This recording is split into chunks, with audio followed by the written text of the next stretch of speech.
Magandang araw mga kasama! Ito ang Tokyo Kalikasan, SNHS!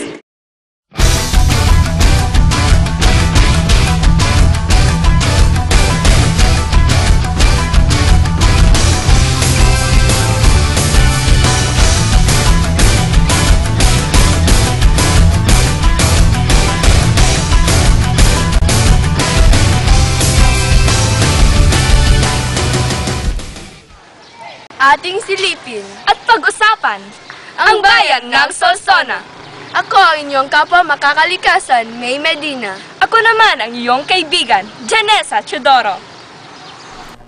Sa silangang bahagi ng Ilocos Norte ay ang Solsona, isang maliit na bayan pero kilala sa masigla at malinis itong kapaligiran. Kaya nakamit nito ang titulong Grand Slam Awardee sa Clean and Green Program ng nakaraang administrasyon ni Pangulong Gloria Arroyo. Ngunit sa likod nito ay isang masakit na kasaysayan. Nitong nakaraang taon, nagkaroon ng malakas na ulan na sanhi ng baha. Natabunan ng gumuhong bundok ang tatlong bahay sa Sitio Bliss, Manalpak, Solsona. Ito ang aming tahanan nung nakaraang bagyo. At hanggang dito ang baha. Ito ang tatlong bahay na kapitbahay namin.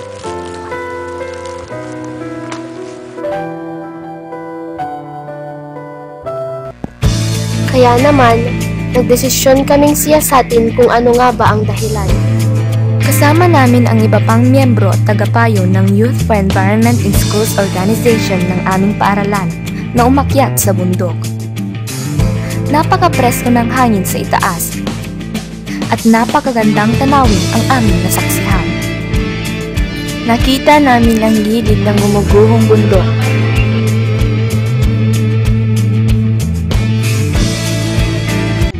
Nandito po tayo ngayon sa itaas ng bundok na gumuho, kaya natabunan yung mga bahay sa Bliss. Ito ay patunay na gumuguho na itong bundok dahil sa kagagawan ng tao. Malawak po itong parte ng bundok na gumuho. 5 kilometro lamang mula sa silangan ng aming paaralan.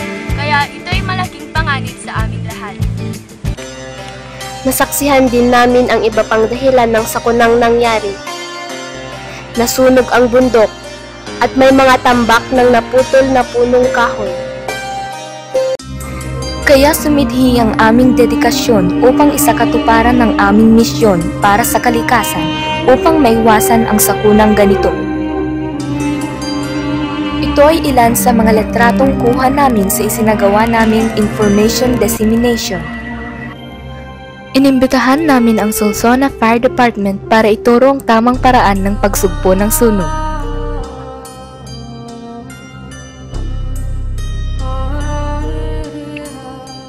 Wastong kaalaman ang kailangan upang disgrasya ay maiwasan. As the principal of Solsona National High School, it's my role to lead everyone to do our mission, which is to provide quality education to everyone for a lifelong learning so that they would become productive and environment-friendly citizens. Ipinagmamalaki namin na kami ay miyembro ng SNHS na may matinding dedikasyon sa pagkalinga ng kalikasan. Naniniwala kaming ang paglalagay ng mga placards na pangkapaligiran ay may malaking bahagi sa aming kampanyang Sagip Kalikasan, Sagip Buhay. Ang 3 R's, Reduce, Reuse, at Recycle ay sinasagawa namin sa aming paaralan. Ang paggawa ng kurtina mula sa chichirya wrappers ang pangunahing proyekto ng aming club. Ang bawat silid-aralan ay may ganitong kurtina na gawa sa mga chichirya.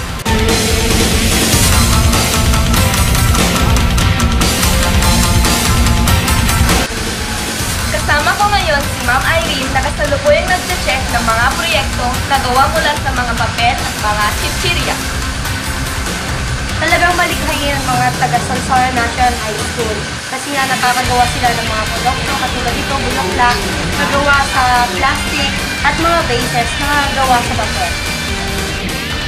Ito ay mga ilan sa mga proyekto na ginawa ng mga mag-aaral gawa sa kanilang ininuman ng Tetra Pak.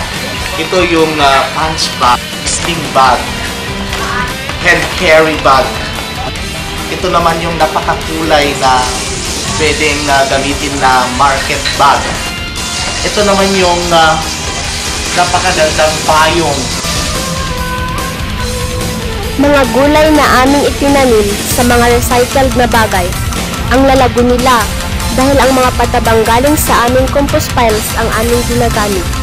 Ito ang 1SSC, ang nagpauso ng paggamit ng school bag na gawa sa Tetra Paks. Makakalikasan talaga. Taon-taon, bawat seksyon ng aming paaralan ay gumagawa ng kanya-kanyang compost pile. Dito namin itinatapon ang mga basurang nabubulok. Sa buwan ng Disyembre ng susunod na taon, kinukuha namin ang mga compost na nagsisilbing pataba ng aming mga halaman.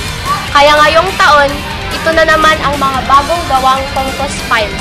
Pinagmamalaki namin ang mga gantimpalang nakamit ng aming paaralan dahil sa mga programa nitong pangkapaligiran. National Champion sa Spotlight, 2 taong National Champion sa Brigada Eskwela, Cleanest and Greenest School of Ilocos Norte, and the most eco-friendly school in Region 1.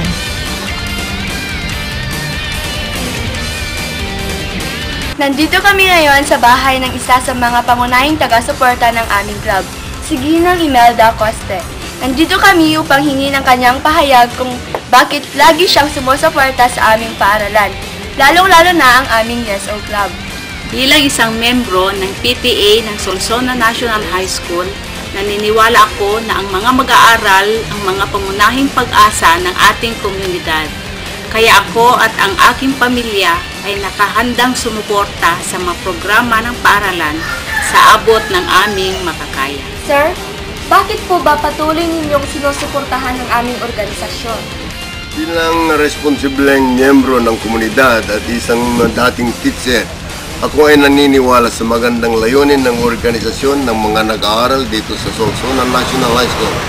Kaya patuloy akong tumatangkilik at tumutulong sa abot kaya naming mag-asawa. Ako ay taos-pusong